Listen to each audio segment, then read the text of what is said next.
Hello friends, my name is Nilakshi and I'm from Unicom, and my today's video is about Ielts listening. Well, Ielts listening एक बहुत scoring और बहुत important module है. ये scoring इसीलिए है क्योंकि इसमें स्टूडेंट्स को ज़्यादा रीड नहीं करना, ज़्यादा ट्रिकी क्वेश्चंस नहीं होते, and we all listen to English in our day-to-day lives, which makes this module really easy. And week की प्रैक्टिस के बाद स्टूडेंट्स की कमांड हो जाती है इस मॉड्यूल पे एंड उनके आराम से 7, 8 एंड इवन 9 बैंड्स आने लगते हैं. बट कई बार कुछ टाइप के क्वेश्चंस होते हैं जो बच्चों को बहुत ट्रिक करते हैं, and one such question is multiple choice questions. Yes, many students worry a lot about multiple choice questions, and even in our institute, students say, "Ma'am, we are very confident about IELTS listening. We can score 7, 8, or 9 bands, but ma'am, multiple choice questions ना आ जाए exam में." So multiple choice questions में ऐसा क्या है जिससे बच्चे इतना ज़्यादा डरते हैं या इतना ज़्यादा ये क्यों questions को challenging समझते हैं? Let's take up those concerns one by one. Now जो बच्चों का सबसे पहला कंसर्न होता है वो ये होता है कि क्वेश्चंस बहुत ज़्यादा लेंथी होते हैं. लाइक आइल्स लिसनिंग में time is the major constraint.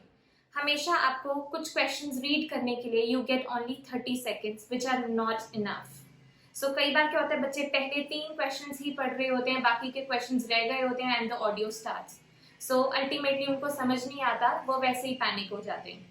Sometimes क्या होता है, जैसे मल्टीपल चॉइस क्वेश्चंस होते हैं, इट हैज़ 2 पार्ट्स. एक क्वेश्चन होता है, उसी के नीचे 3 ऑप्शंस होती हैं, 3 to 4 ऑप्शंस भी होती हैं. सो जो स्पीकर होता है वो कई बार चारों ऑप्शंस के बारे में बात करता है. सो बच्चा एक पढ़ रहा होता है, साथ में वो दूसरे की बात कर लेते हैं. इतनी ज़्यादा कनेक्टेड स्पीच होती है कि वो डिफ्रेंशिएट ही नहीं कर पाते कि उनका राइट आंसर क्या है. So basically length and the traps are the major challenges faced by the students. Now इनको अब सॉल्व कैसे किया जाए? पहले तो अपने मन से ये सारी नेगेटिविटी दूर कर लो कि मल्टीपल चॉइस क्वेश्चंस बहुत ज्यादा ट्रिकी होते हैं. If you move on to its bright side, आप देखें कि मल्टीपल चॉइस क्वेश्चंस में आपको स्पेलिंग मिस्टेक्स होने के चांसेस नहीं है. You only have to write the correct option. साथ में सिंगुलर प्लूरल की भी कोई टेंशन नहीं है. सो अगर हम राइट टेक्निक्स यूज करेंगे तो ये क्वेश्चंस हमारे कभी गलत नहीं होंगे एंड हमारा जो बैंक स्कोर हाई अचीव करने के जो चांसेस होंगे वो अल्टीमेटली इनहैंस हो जाएंगे. राइट? सो अगर मैं ट्रैप्स की बात करूं कि हम कौन सी स्ट्रैटेजीज यूज कर सकते हैं जो ट्रैप्स या जो डिस्ट्रैक्शंस होती हैं हमें मल्टीपल चॉइस क्वेश्चंस में उनको दूर करने के लिए, वो है process of elimination. Yes, this is the method which I often use. Process of elimination is a very unique method. इसमें क्या होता है, लाइक हमें अगर 4 ऑप्शंस हैं तो एग्जामिनर जो स्पीकर होगा वो 2 ऑप्शंस की बात करेगा, 3 ऑप्शंस की बात करेगा, लेकिन उनका मीनिंग वो सेम कन्वे नहीं हो रहा होता है. सो हम जब अपना सॉल्व करेंगे we will keep our pencil there और वो हम ऑप्शंस क्रॉस कर लेंगे जिसके बारे में एग्जामिनर थोड़ा सा नेगेटिव है या जो स्पीकर थोड़ा सा नेगेटिव है या उसके फेवर में नहीं है या उस ऑप्शन के साथ सेटिस्फाई नहीं है, will put a cross there. And बचा हमारे पास 2 ऑप्शंस और we will focus more on those and we will definitely be able to determine the right answer out of that. So trap eliminate करने के लिए हमने क्या करना है, प्रोसेस ऑफ एलिमिनेशन यूज करना है. एंड सेकेंड स्ट्रैटेजी हमें ये यूज करनी है कि we have to understand the emotions of the speaker. किस चीज के फेवर में है और किस चीज के अगेंस्ट में है. राइट? कई बार क्या होता है, ऑप्शंस अगर कोई 4 चीजें कोई चूज कर रहा है, उसमें एक ऑप्शन की बात हुई, उसके बारे में वो दोनों सेटिस्फाई नहीं है, 2 speaker, then they talk about the second option. उसके बारे में एक सेटिस्फाई होता है, दूसरा नहीं होता. देन तीसरा जो ऑप्शन होता है उसके बारे में दोनों सेटिस्फाई होते हैं and ultimately that is the right answer. So always look for words, okay, I'll go with it. However, but more importantly, more particularly, specifically, ये इन connectors का ध्यान रखा करो. Keep your ears open for these connectors. Listen to such words carefully. Now, another concern is the length of the questions. Well, length बहुत ज़्यादा होती है questions की, time नहीं होता. So I would suggest at the end of every section you get 30 seconds. So rather than checking your answers, जब section over हो जाए अपने आंसर्स चेक ना करें, वही 30 सेकेंड्स आप अपने नेक्स्ट क्वेश्चन को रीड करने में लगाएं. मोर ओवर ऊपर से आपको 30 सेकेंड्स का टाइम और मिलता है वही वाले सेक्शन के क्वेश्चंस रीड करने का, तो टोटल हो जाता है 1 मिनट. सो 1 मिनट मेरे हिसाब से आर सफिशिएंट टू सॉल्व और to read all such questions. And remember, जितनी भी लेंथ हो you need to read each and every question, because अगर हमारा एक स्किप हो जाता है we can move on to the another question. अगर हमने क्वेश्चन रीड नहीं किया होगा हमें पता ही नहीं चलेगा वो कब नेक्स्ट क्वेश्चन के बारे में बात कर रहा है. सो आप ही के सामने मैं ये सारी टेक्निक्स फॉलो करूंगी अपना एक एक्चुअल आइल्स लिसनिंग का पेपर सॉल्व करने में, and you will see how easy these questions become after that.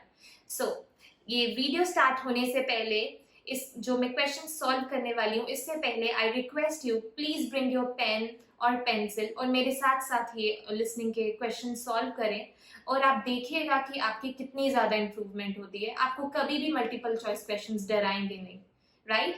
So let's get started. Our actual listening test. Now, always read the topic, the history of moving pictures. Now, जो multiple choice questions होते हैं, they have two parts. One is question and other three are the options.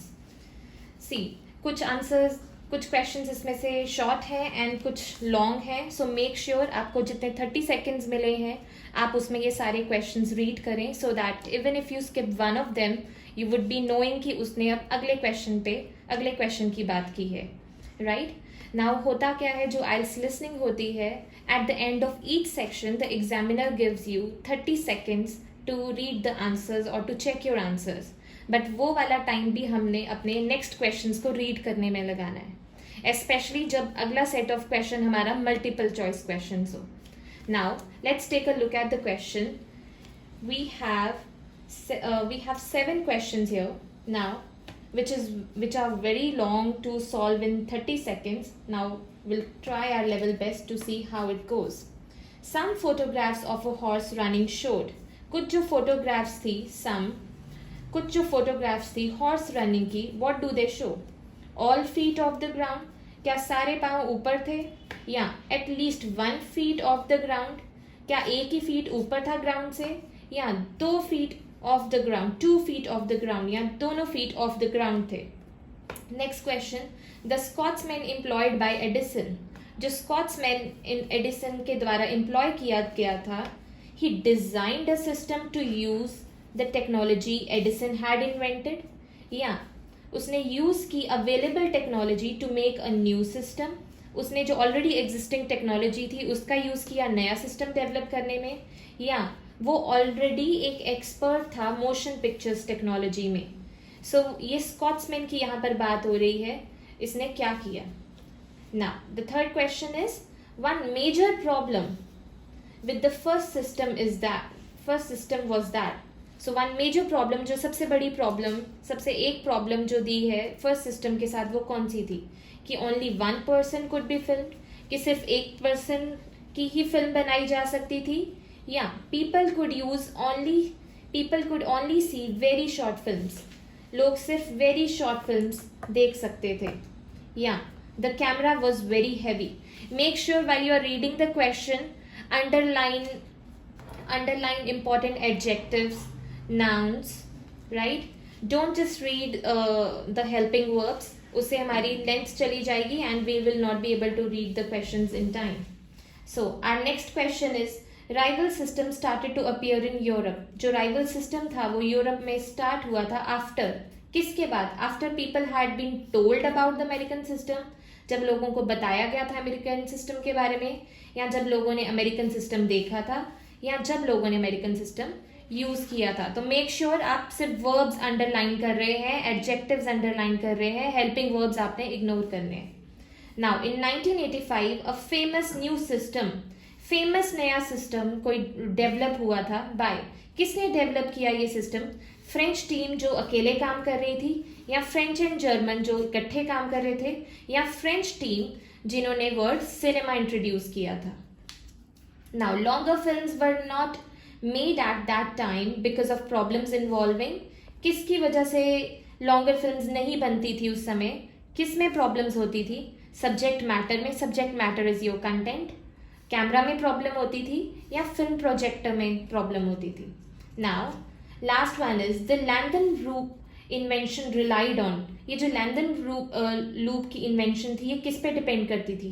Tension remove करना between the film reels, या adding 3 or more film reels to the system, या one of the film reels को effective बनाने के लिए.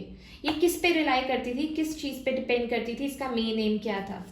Now will begin with these questions one by one and will see कि हमारा answer क्या होता है. The Section 4. You will hear part of a lecture about the history of moving pictures. First, you have some time to look at questions 31 to 40.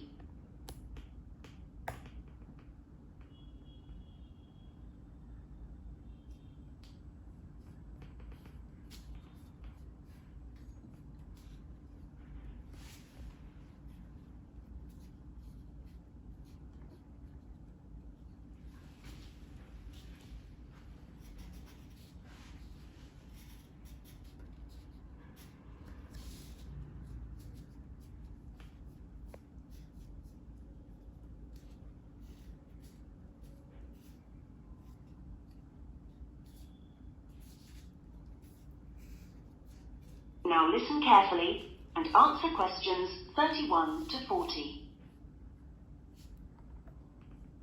Many believe that the story first began in America in 1877, when two friends were arguing over whether a horse ever had all 4 feet, or hooves, off the ground when it galloped.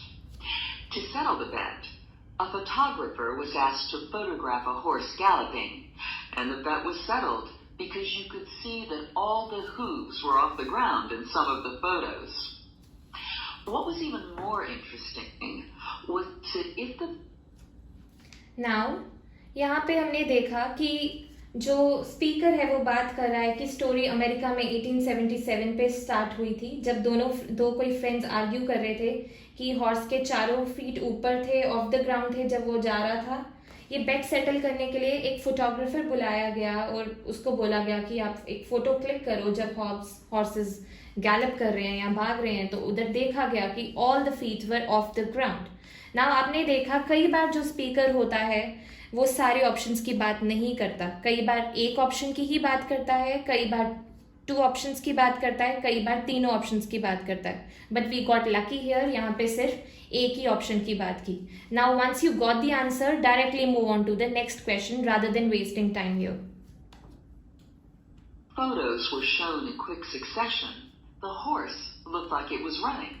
In other words, moving pictures. The person who became interested in taking the moving pictures to its next step was the famous American inventor Thomas Edison. Actually, he didn't do the work himself, but rather asked a young Scotsman in his employ to design a system, which he did.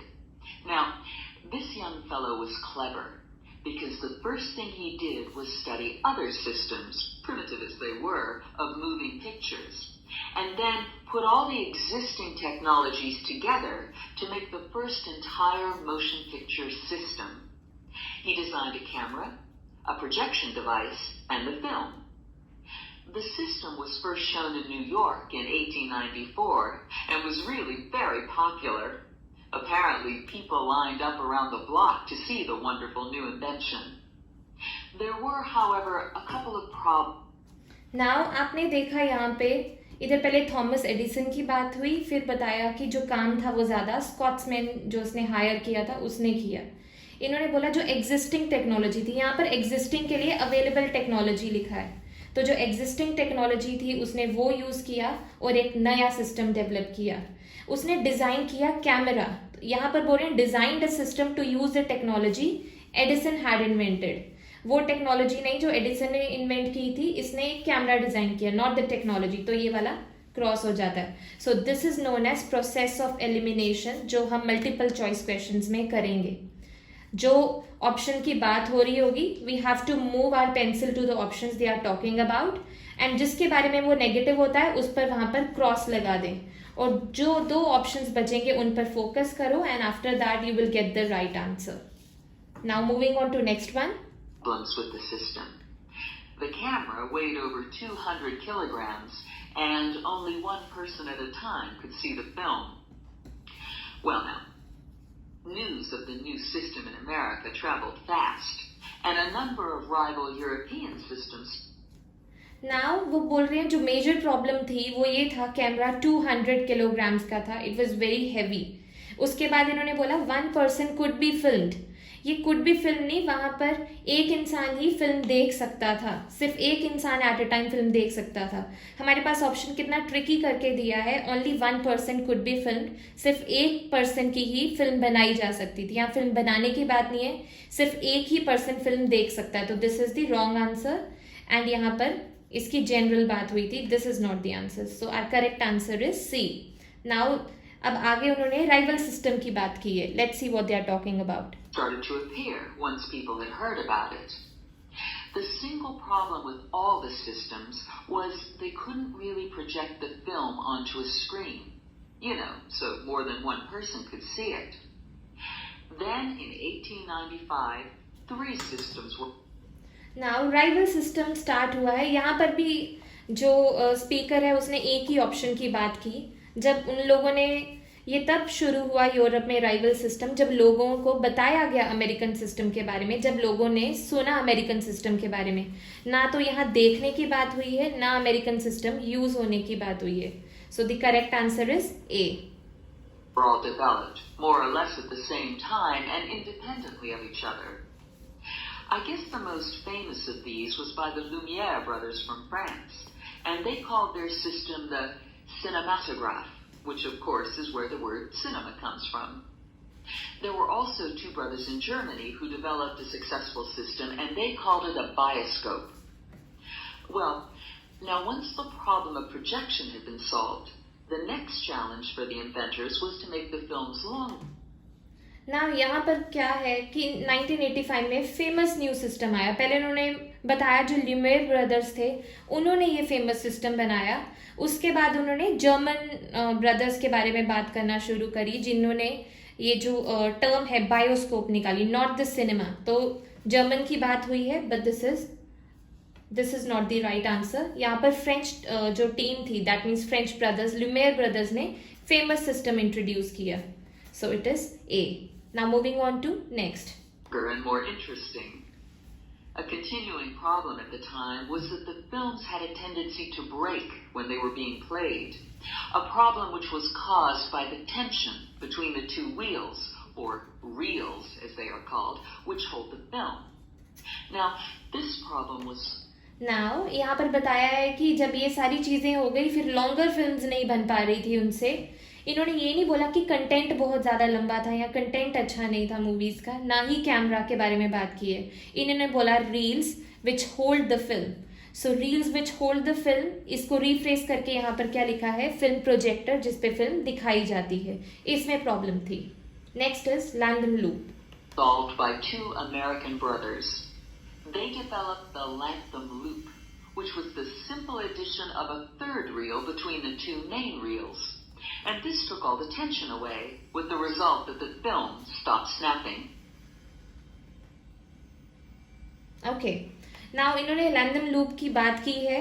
उन्होंने बोला है, अब यहाँ पर देखें, adding 3 more film reels to the system. System में 3 और reels निकालना, लेकिन उन्होंने बोला जो एग्जिस्टिंग 2 है उनमें 3rd रील इंट्रोड्यूस करना. तो अगर कोई ऑप्शन ये वाला पड़ेगा उसको लगेगा यही ऑप्शन है, and students ultimately gate trapped.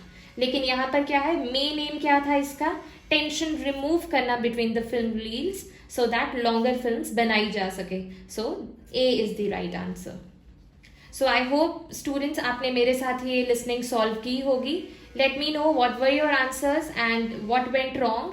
So I hope you will follow all these techniques and you will not face any problem in multiple choice questions after that. I will make such videos again, and I will come up with another set of multiple choice questions and some other tips to solve them. Thank you so much. Bye bye.